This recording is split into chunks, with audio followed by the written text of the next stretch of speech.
We all think we have to change, but why? And sometimes not knowing the answer to this question is actually the thing that stops us from engaging in change. If you want to find a way to think differently about change and to get more motivated, this session is for you. Hi, welcome to the School of Becoming. My name is Ingo Raut, and I have collaborated with Manage Magazine to bring you this session with Aithan Shapira, who's with us here today. Aithan is a professional artist who did his PhD in creative processes.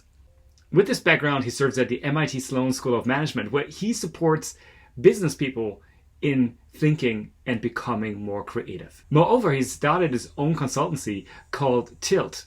Tilt is specialized in supporting organizations such like NASA or the government, as well as big companies, in thinking about how to do culture change or how to increase changeability. He's also part of a McKinsey think tank focused on advancing adult learning and development. With that, welcome, Aithan. So thank you so much. I'm really glad to be here. Kim, thank you very much. Before the call, I was talking with Ingo about the School of Becoming and what he's creating and what his vision is for us all to be here together. And I want to honor that. I think it's so critical. And when you introduce all the people that are here, I just want to thank you for what you've had to say yes to be here and what you've said no to in order to be here. I imagine there's multiple languages here, multiple countries. So I want to capture all of us, and I want us to connect around this question that I think all of us are asking more than ever in our lifetimes, which is change. Why? How? When? Those kinds of questions around change. And so I'm glad to be here together and kind of dig into that question, that inquiry together, and maybe get a little experiential around how does this apply to me right now, in this moment, today, this month, and as I'm growing as a person. And so that's my intention for us today. And to start, I'm going to invite two things. One is I'd love if you don't have your screen on and you're in a comfortable enough situation, or you're willing to put your video on, we'd love to see you. I just invite that for whoever, because part of the experience is experiencing each other.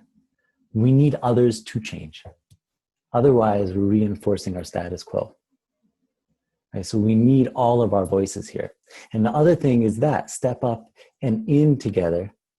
I'd like to invite us to ask some questions together as a way to get us into this conversation. So I thought to share the screen, and I put up a picture that I think would be a good way for us to start. And what I'd like to do is I'm gonna say about 6 minutes right now, but to ask you, if you hold down the space bar, if you have a thought, what do you notice? What do you see in this picture? Start looking and looking. And I'll invite us to kind of like go in as we need, and I'll moderate if we need more of that. But I guess the question, what's going on in this picture? He's in a restroom. Let's just take or a some time bathroom together. getting ready for something. He's in a restroom or a bathroom getting ready. What do you see that makes you say that? The glass in the bottom corner, and then 2 bottles and something that might be possibly a hairbrush. Oh, beautiful. Thank you. Yeah. So there's a glass, there's something about the bottom corner. There's some objects here, maybe a bottle or something. And it's giving us this clue that he's in a bathroom. Yeah. What else? What more can we find? See a mirror, or the edges of a mirror, which give us that clue. You see the edges of a mirror. Yes, absolutely. Thank you. I see attention to detail. He's very concerned with one small element. He's concerned with the small. Whoever's painting this is concerned with the small. Is concerned with the small elements. What do you see that makes you say that the attention to detail. His focus and his hands and fingers working on a small detail of some kind, buttoning, unbuttoning, a brooch, who knows. Beautiful. Thank you so much. And I the think that was downward glance John. of his Yeah, eyes, so like he's there's a lot. focused. Yeah, so there's a downward, something here about the downward look of his eyes. Yes, thank you. What else? I was actually going to say the mouth, the way he's kind of pursing his mouth, like focusing. Right. His mouth and something about the downward eyes. Shira. Yeah, hi.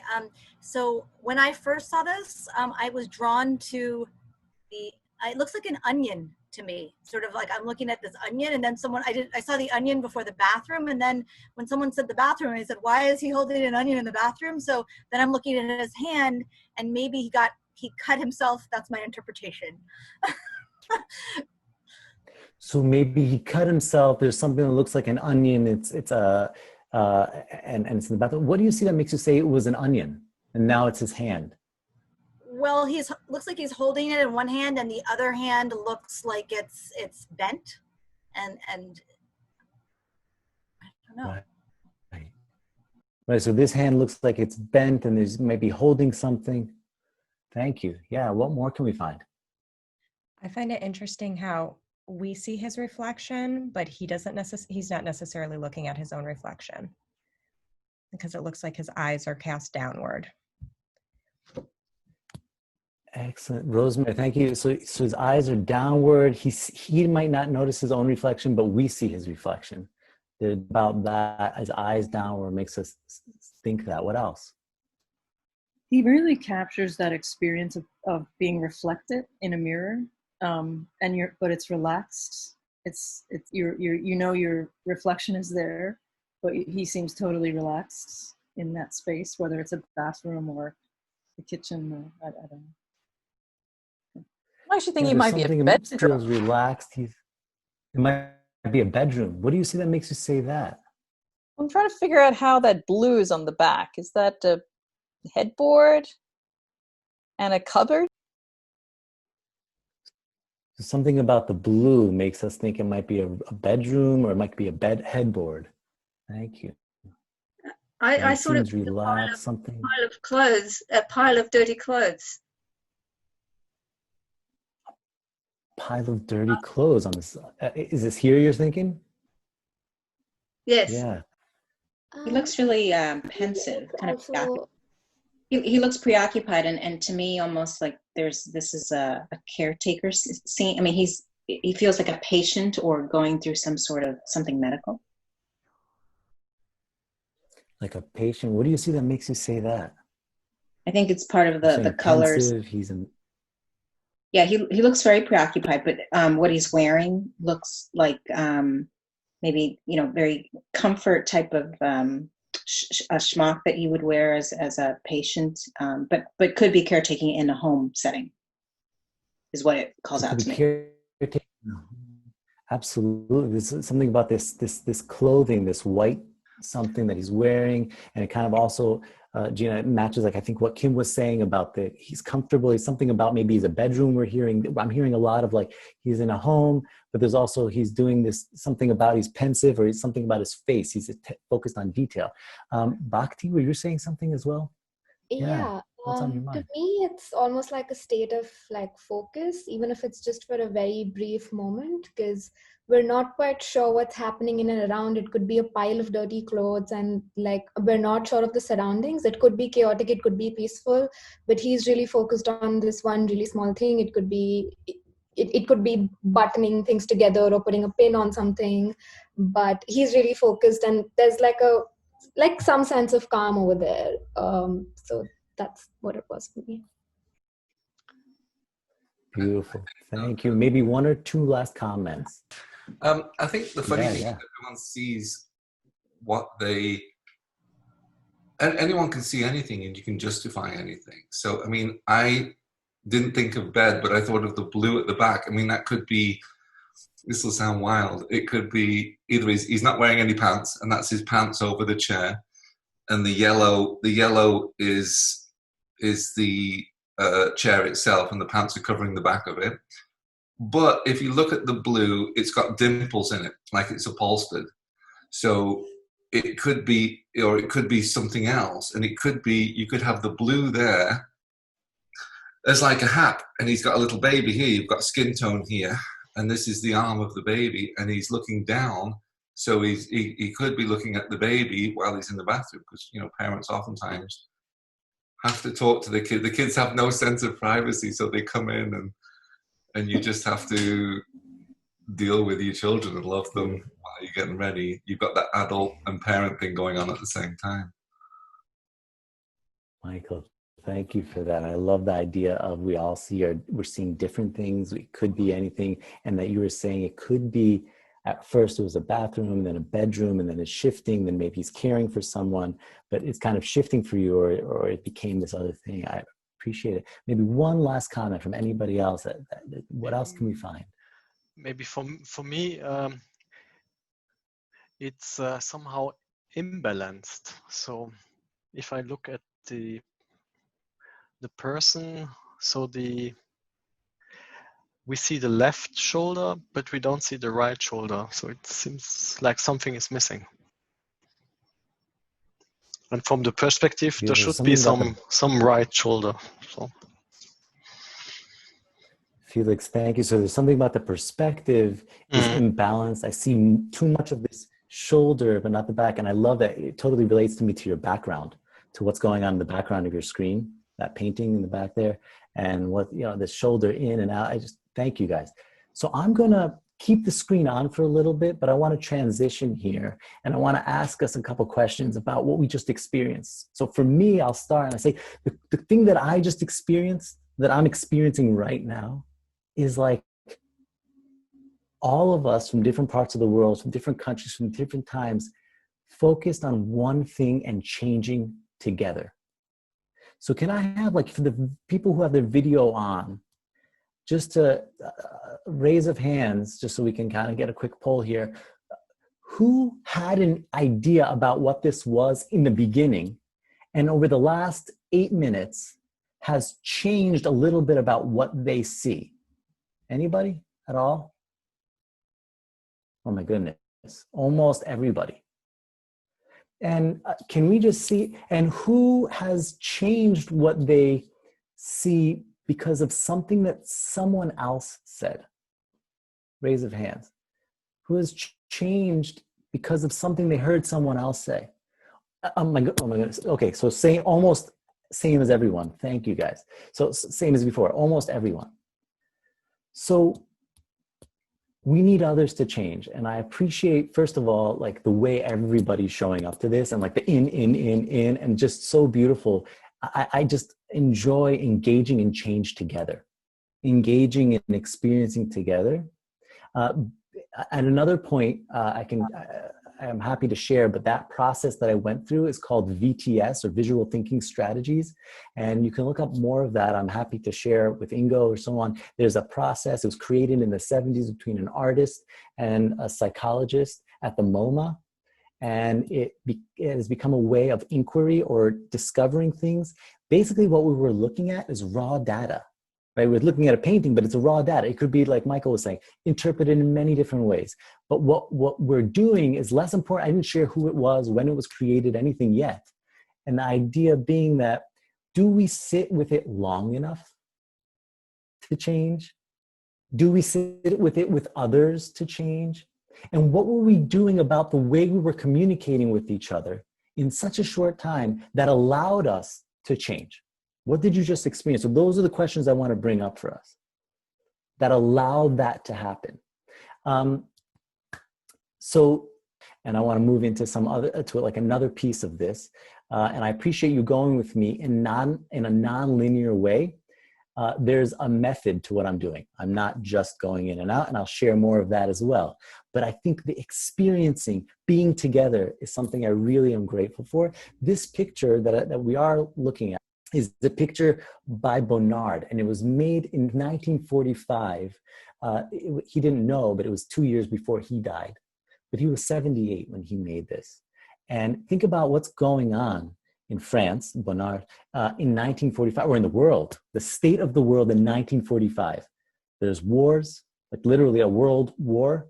And this 78-year-old man is looking at himself with his fists up in a mirror, contemplating himself. It's a self-portrait. He's looking at himself, and I don't know what you guys see on the screen right now, each of us. But what part of this is what we're asking right now? And if we're asking the next question, which is why change? Maybe there's certain ways that we've already answered that. Maybe there's certain ways that we've already answered that in the first 20 minutes, 15 minutes together. And again, just to remind that my intention for this is for us to dig into that inquiry, this inquiry, why change, together, and perhaps individually reflect together about how this applies to ourselves in this moment and onward. So I want to dig in to this question, and I'm going to spend maybe the next 7 minutes kind of sharing a perspective on change. I want to get really specific about change, and then I want to open it up to some questions about it. I'll be specific about those questions. We'll have more space for question and answers later as well. But I want to kind of open up like a perspective on change. And less about a perspective, more about a specific thing about change, a specific change that I'm talking about. The kind of change I'm talking about is not a transactional change. That's one way of change. I'm talking about the transitional change or the transformational change. What I mean, the difference is, right? So a transactional change is I wasn't a car driver. I just passed the test. Now I have operate a vehicle. Like that happened. But like, are you really a car driver? Like, have you, when you speak to someone who's been driving a car for 20 years, or I didn't own a home, I signed a piece of paper, now I am a homeowner. So yeah, there's a change that just happened. I applied for a job, I got the job. Now I work for company X. But there's also the transitional change, which is like, yeah, I now work for company X. And then like, oh my goodness, I used to work for this. And now it's, so there's so here's a couple things that are differences. One is is time. What I mean by time is transactional change happens in a moment. You were, then you weren't. That's the moment of change. Transitional change or transformational change is about the duration. There's a period of time where that happens without a specific beginning or necessarily a specific end. You don't know when, you're going to get to that other side necessarily, but we know there's a duration. There's also in the transactional one, it's usually the experience of a beginning. Oh, now I drive a car. Now I own a home. Now I have a job, a different job. Whereas transformational change starts with an ending and then becomes a beginning, because you're ending one thing and you're beginning another one, and they kind of blend. There's this like limbo place in the, or depending on what culture or experience you have, called the bardo, or the space where you're in between, right?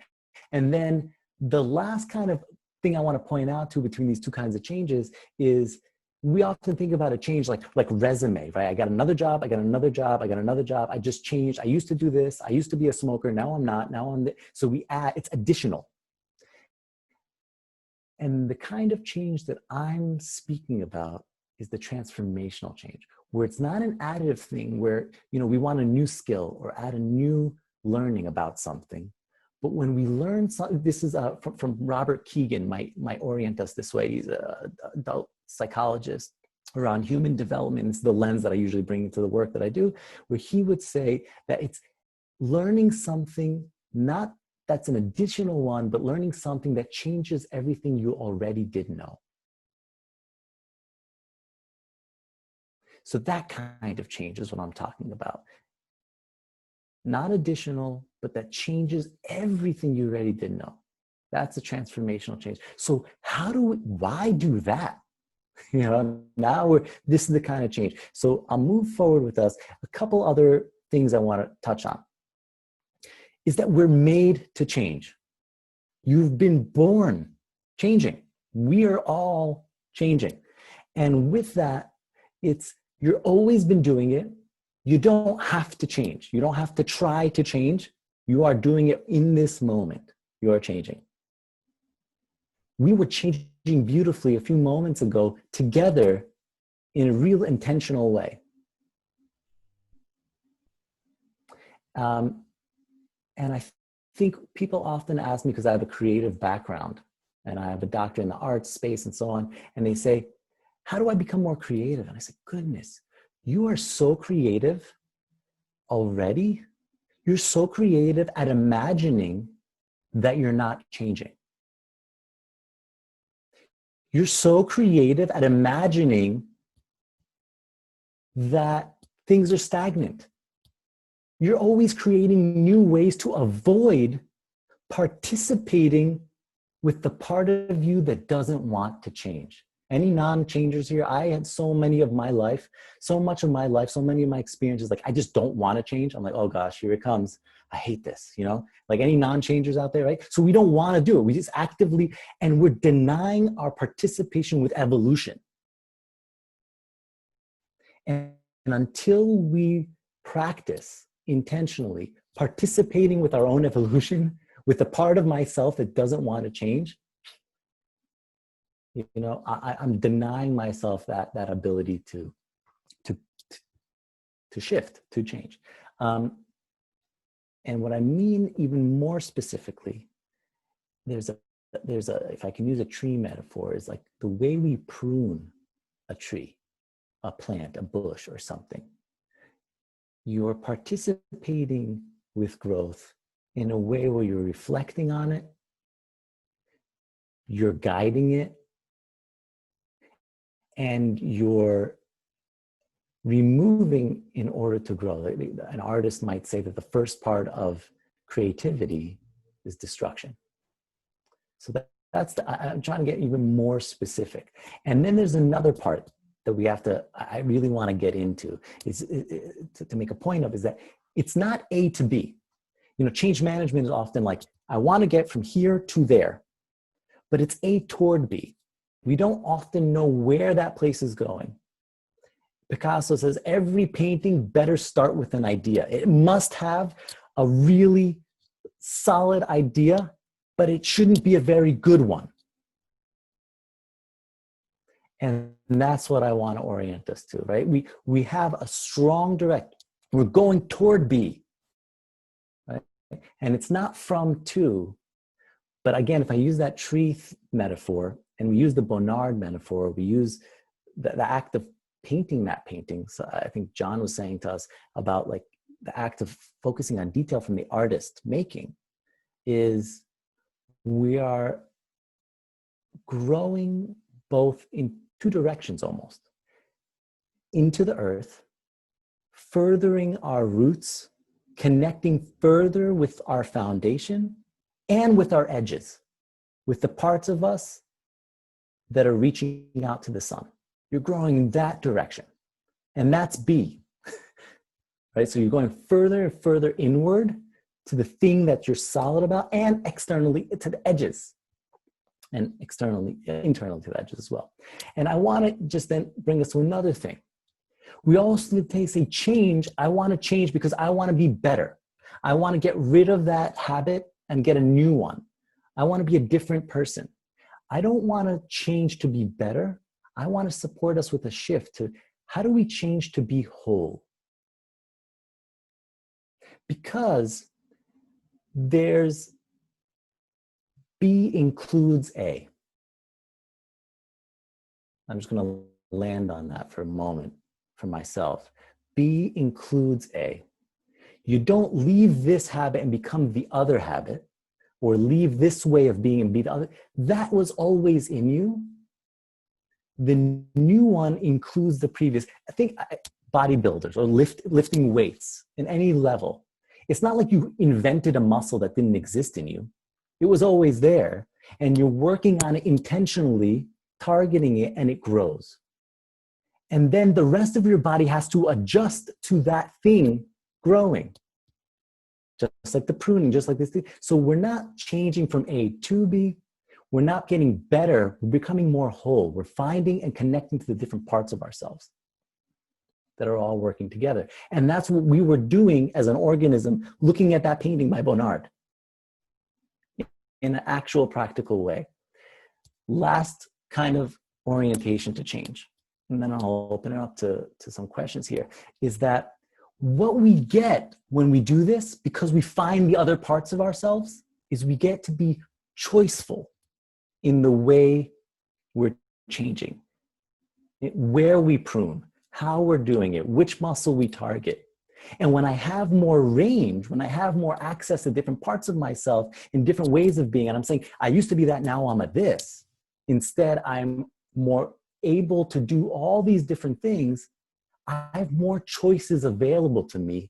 And then I can deliberately choose rather than have a lens of what I see. So I'm not looking like I don't know, a fish doesn't know it's swimming in water kind of thing. But now I'm able to see myself and have more capacity to pick this versus that, or this in this moment, or that in the other moment. And when we're more choiceful, I want to orient equals, we're more creative. So more choiceful means we have more range of what's able to change. And creative is a practice of increasing the choices, increasing our ability, our practicing our ways of making choices. So I'm going to choose this, it's experimenting with it. So I'm choosing to do this time. Oh, didn't work. I'm going to choose this time. So choicefulness is range, is a practice of increasing range. Creativity is a practice of increasing how we make that choice, the practice of doing that. And then that is the way, when I say we become more change able as an individual, as a group, we become more change able as the integration of those two things, that we're growing, we're evolving, we're practicing. So as my organization, for a moment with Tilt, we do this when people are engaging change together, right? So that an organism, a team, a group can be the different parts of our body that are changing to that one muscle growing or something happening or something, which is what we were doing in a certain way. So I just want to orient us to that. And I want to ask us, maybe open up for kind of a specific question. Thanks. And I want to ask, what's one thing for you that you want to be more changeable with? What's something for you, right, that you want to be more changeable? And now you might be good at this thing. This might be something you're good at, but maybe you want to increase your range in it. You want to be more capable in different ways. I'll give you an example. And as I do this, I just want to I want to invite us for two things. And I'm looking at the screen to get everybody in here. Good. So just a thumbs up if you're agreeing to two things. One is to listen to each other carefully. Yeah, awesome, good. You're willing to do that. And then the other is that, and it's two parts of this, it's you're for each other. Okay, because and with being for each other, right, you want the success for others in answering and in getting into these questions, is that you're going to hold confidentiality. Is that okay? Thumbs up for everyone on this? Okay, and maybe I'm going to ask for one other version. Can I have a thumbs down? And if you're not on video, thank you, Kat. I see your thumbs up exactly. If you're not on video, please put a thumbs up or thumbs down. Anybody have a challenge with this? All right, cool. So so my question is, and you can fill it in the chat or with each other here, is what's one thing I want to be more changeable with? And we'll get maybe one or two comments. I'll give you a quick example so you know, kind of orient you toward it. One thing I wanted to get better at that I realized I was limiting myself with, or I was limited in, was my excitement. I had like a way to be excited with people about things that I was passionate about. And what I learned is really the reason I want to be exciting or excited with or excitable or get excitement in was I enjoyed connecting with people and building a relationship around our passions. And then I learned that there's not just one way of being exciting, and exciting wasn't the point, but actually that I wanted to connect with people around passion. And so that I learned there's all this range available to me to connect with people around what matters. And not that I stopped becoming exciting or excitable about something, but I could choose when and how it would serve my relationship. That's what I mean by range. So I'm curious, what's on your mind with this? What's alive for you in that?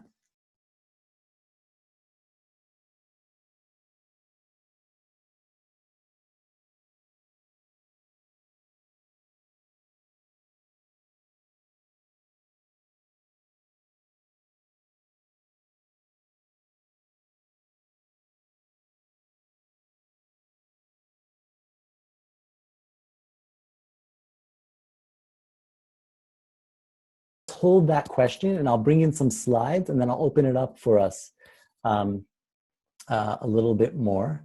But you guys, again, the smiles on everyone's face are, I just really appreciate the way you're showing up in this. So I'm going to share this data set around seeing this in a little bit, like we're in this in ourselves, and I want to take us to the journey outward as well.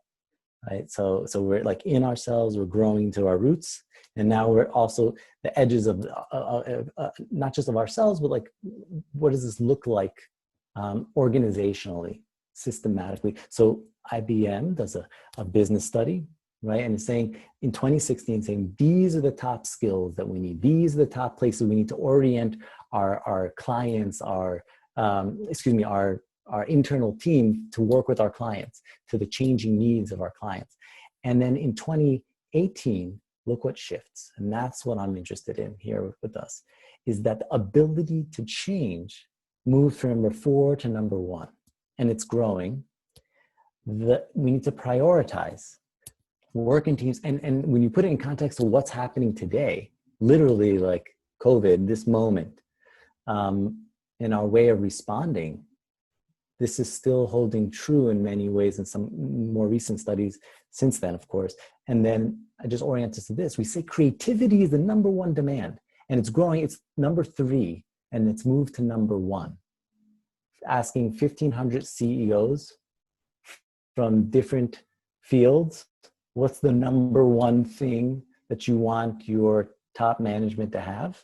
Creativity. But if I asked everybody in this room, especially with if we didn't have that conversation in the beginning, what is creativity? We'd have, 20, 30, however many people answers likely about what creativity is, what changes, what no, and hopefully we've been able to lock into what at least one idea, what I'm sharing as a perspective about what creativity might actually be, right? And what maybe might be beneficial for these organizations and for the individuals, which is ultimately what makes up an organization. So I want to bring us to this last place and kind of orient us to these. This is an image made in 1988 by Vojinovic. Okay, I'm hoping I usually pronounce it correctly, and it's called the Falling Buffalo. He had a show recently in New York.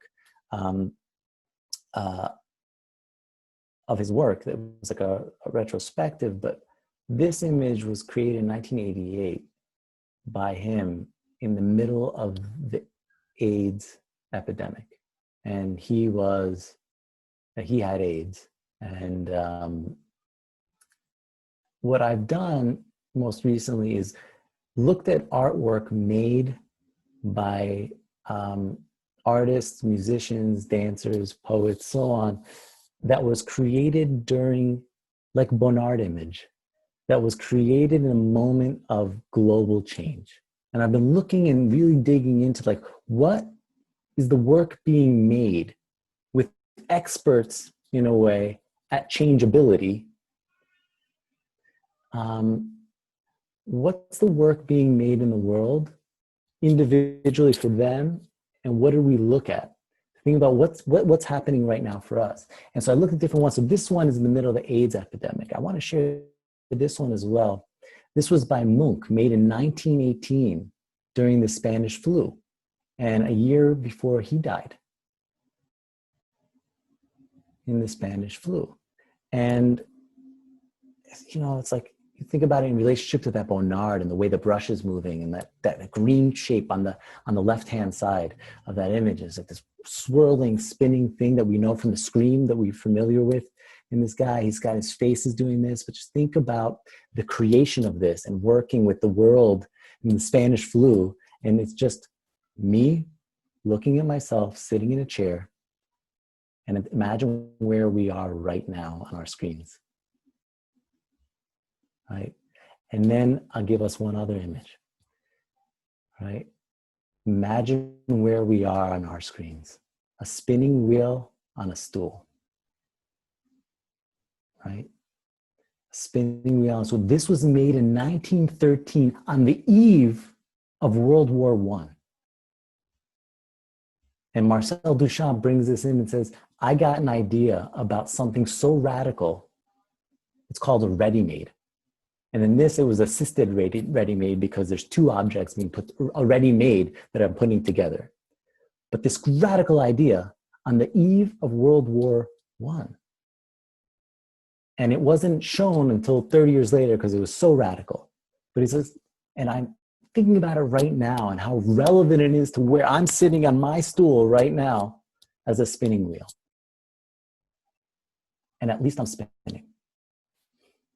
Right? And this like so relevant to, so this is the work being made. So I'm wondering for all of us, and I'm not putting a preference on it, but I'm inviting us hopefully to have a contemplation of it for ourselves.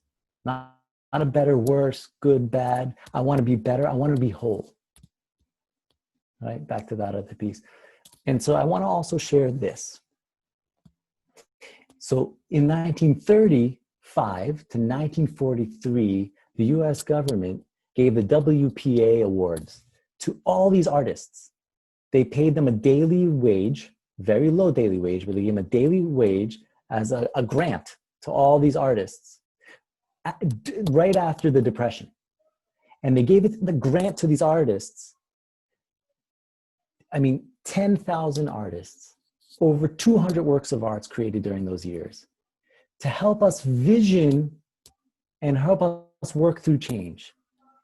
So how might we, like even in context of the School of Being where we are here connected with, allow the people who have the vision, give them what they might need to lead where they're going together and change together. These are some names of artists on the left that you're seeing. It's in order, left to right, top to bottom.